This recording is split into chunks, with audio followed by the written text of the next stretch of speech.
Welcome to the world of exploration. Welcome to the world of education. Let's start learning. Let's start exploring. This is Sukrit Joshi, and you have come to the right destination, that is English for good, right? So what are we waiting for? Let's dive deep into the process of learning, right? All right. So today we are going to cover works, right? Now, when we talk about Shakespeare, we were talking in the previous lesson, in the previous lecture, we spoke about Shakespeare, right? So now we are going to speak about the works of Shakespeare, right? So Shakespeare wrote the famous love poems, right? Venus and Adonis. So if I talk about Venus and Adonis, that's a love poem, right? Which was written in 1593, right? 15, my birthday, 15th of April. So 1593, right? You can just remember it like that, if you can. 1593.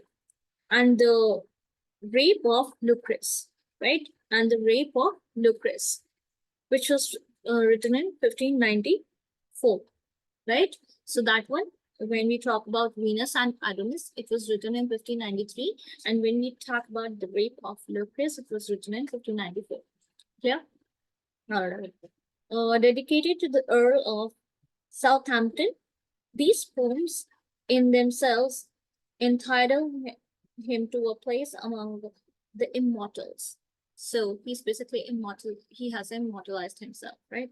So, but he was destined to become famous and known to, to posterity as England's greatest dramatist. He began, as was the custom of the times, by collaborating with Marlowe. So he basically when we talk about Shakespeare, he collaborated with Marlowe, right?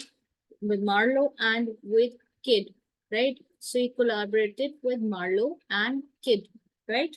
K-Y-D, Kidd, in revising and touching upon old plays Titus Andronicus, Titus Andronicus, right? And Henry VI and Richard III, right? And Henry VI and Richard III. Yeah. Then,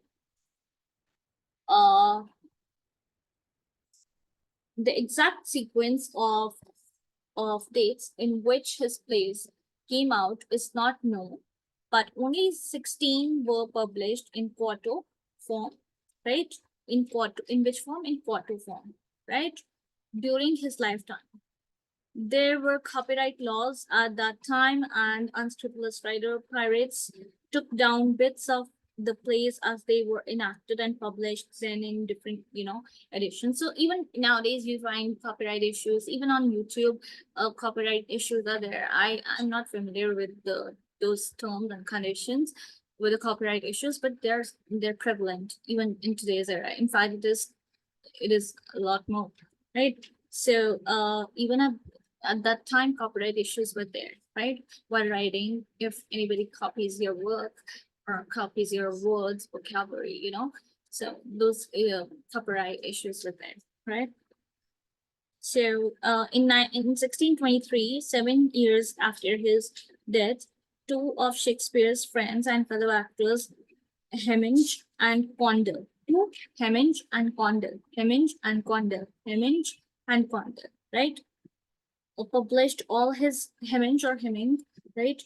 Um, published all his plays as the first folio in memory of their worthy friend. This folio contains all the plays except Pericles, right? So this folio is, contains all the plays except Pericles. There are references to Shakespeare's plays in Pallady's Tamia Wit's Treasury, 1593, again, by Francis Meres, right? The date of composition is guessed by topical and contemporary allusions in the plays and the tone and meter used. Yeah. In the earlier plays, there's a general, there's a general youthful exuberance, a lot of verbal wit, a lot of verbally, verbal wit, strange conceits and lightheartedness can be seen, right? The blank verse used in the end stopped, the sense ends with each line, right? And rhyming couplets are used. As the plays grow in maturity and Shakespeare's art, you know, sort of advances, um, he uses run-on lines in which the sense of one line carries on to the next emotion, onto the next. This allows the words to express a greater range of emotions. Still, later on, feminine endings are used. That is, a number of unstressed syllables are added at the end of the lines. In the last place, rhyme completely disappears. So in the last play, rhyme completely disappears, right? Shakespeare plays were written in three periods. Although their date of writing is based on the conjuncture, the periods give a clue to the gradual development of his art. Now, early period is from 1590 to 1596, right? Now, Henry VI, three plays we can see Richard III, Richard II, Love's Labor Lost. Again, a very important work, right? Uh, A Midsummer Night's Dream, Romeo and Juliet, right? Then we come on to the middle period, right? Which is from 1596, from wherein we left off, right? Till 1608, right? Herein we get to see Henry IV, the two plays of his. Then we get to see The Merchant of Venice, As You Like It, Julius Caesar, Hamlet, Othello, Macbeth, Twelfth Night, King Lear, Antony and Cleopatra, Antony and Cleopatra, right? Etc. So on and so forth, right? So in middle period we get to see Henry IV, the two plays of Henry IV. Then we get to see The Merchant of Venice. Very important, these plays which are um, these uh, works which are very important and profound, right? So The Merchant of Venice, As You Like It, Julius Caesar, Hamlet, Othello, Macbeth, Twelfth Night, King Lear, Antony and Cleopatra, all of this was there in the middle period, which was from 1596 to 1608, right? 1596 to 1608. Then we come on to the late period. Now this is the Cymbeline, the Tempest. Now we get to see Cymbeline, the Tempest, Pericles, the Winter's Tale, so on and so forth, right? The above are some of the 37 plays he wrote. An analysis of the plays reveals some common characteristics of the different categories like comedies and tragedies. The comedies are boisterous and farcical. They show Shakespeare's immature period. The Merchant of Venice, 1596, is one of his most popular comedies. So it's a comedy, right? It's one of his most popular comedies, right? Understood? Uh, with several episodes woven together. So with several episodes they were woven together, right?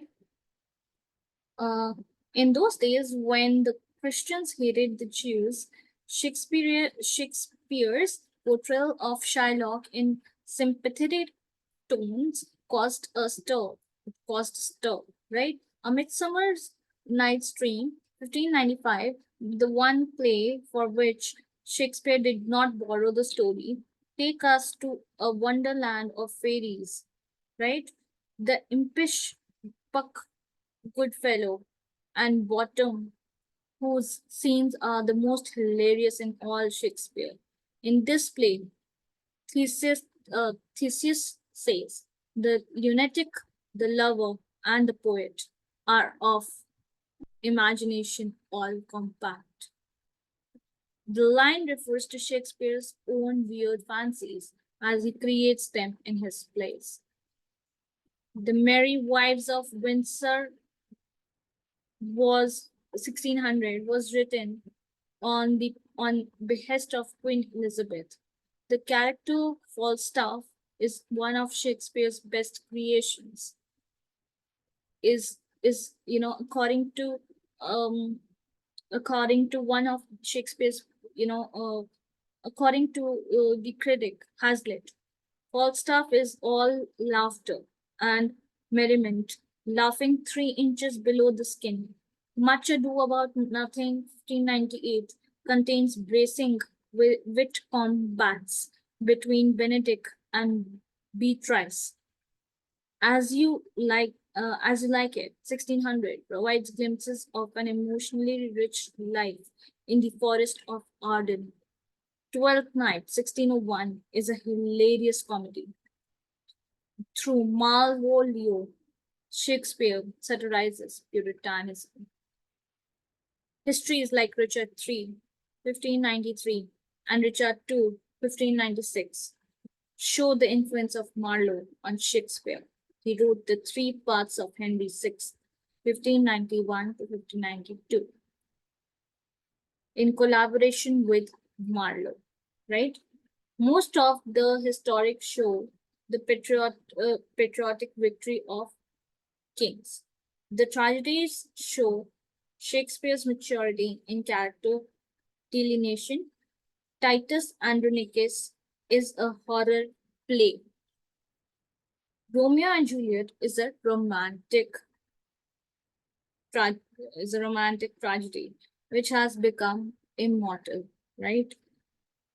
The four great tragedies of Shakespeare are psychological plays, which show how a man of high rank falls from grace, becomes a plaything of destiny, and ends up wretchedly, all because of a fatal flaw in his character. In Greek tragedy, man was a complete puppet, right? In Greek tragedy, man was a complete puppet whose destiny was in the hands of gods. Shakespeare often alludes to his as flies to wanton boys are we to the gods. They kill us for their sport. But he gives his tragic characters willpower. The tragic flaw in their characters, however, becomes the cause of their undoing. Thus, with Julius Caesar, 1599, it is the inordinate ambition with King Leo and 1605. Yeah, it is dotedness and bad temper with Hamlet, 1601. It is over refinement of thought leading to indecision, right? And with Othello, 1604, it is simplicity causing suspicion. Timon of Athens, 1607, is the tragedy of a misanthrope. Coriolanus, 1606, depicts how pride leads to downfall. The Last Plays, Pericles, 1608, Cymbeline, 1609, The Winter's Tale, 1610, and The Tempest, 1611, have happy endings. With the Tempest, have with the Tempest, Shakespeare bids farewell to the theater, just as Prospero in the play puts away his wand and magic books. Right?